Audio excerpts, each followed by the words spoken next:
হাত কেটে শাস্তি দেয়। এটা কি আমার কথা না আল্লাহর কোরআনের কথা? আল্লাহ পাক বললেন ইন্নামা জাযাউল্লাযিনা ইউহারিবুনাল্লাহ ওয়া রাসূলাহু, যারা ডাকাতি করবে, চুরি হলো গোপনে কারোর মাল নিয়ে যায়, এটা হলো চুরি। আর দিবালোকে প্রকাশ্যে শক্তি প্রয়োগ করে কারোর সম্পদ নিয়ে যাওয়া, এটা হলো ডাকাতি। কথা বুঝেন না মনে হয়? চুরি হলো গোপনে নেওয়া, আর ডাকাতি হলো প্রকাশ্যে নেওয়া। চুরির শাস্তি একরকম আল্লাহ দিলেন, ডাকাতের শাস্তি আল্লাহ আরেক রকম দিলেন। চুরির শাস্তি হলো শুধু হাত কাটো, ডাকাতির শাস্তি হলো হাতও কাটো পাও কাটো। ধরন অনুযায়ী মাসালা ভিন্ন। মূল কথা এই আয়াতগুলিকে আমরা মানিনি, কথা কন না, মানিনি।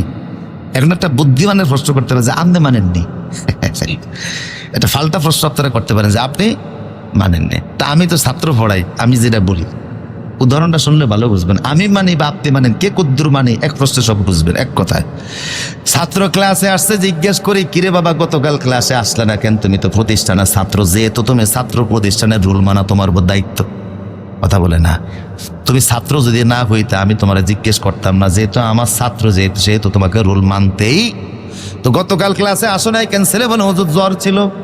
এই যে দেখেন এখনো জ্বর আছে, এই বাসায় ওষুধ আছে, এই যে দুপুরের ওষুধ সাথে করে নিয়ে আসছে, জোহরের পরে খাওয়া লাগবে।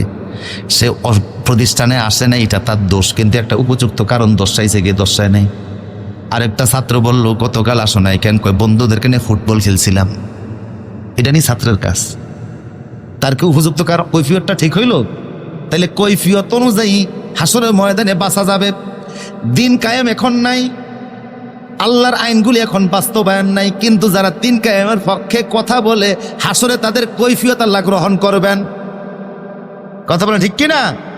আর তুমি যদি ওই ছাত্রের মতো ফলাফল বলো যে গতকাল বন্ধুদেরকে নিয়ে ফুটবল খেলছিলাম, তুমি যদি বলো দিন কায়েমের পক্ষে ছিলাম না, আমি আরো বিরোধিতা করছি, এই করছি সেই করছি, তাইলে হাসরের ময়দানে এই কৈফিয়ত দিয়ে বাঁচার সুযোগ আছে নি?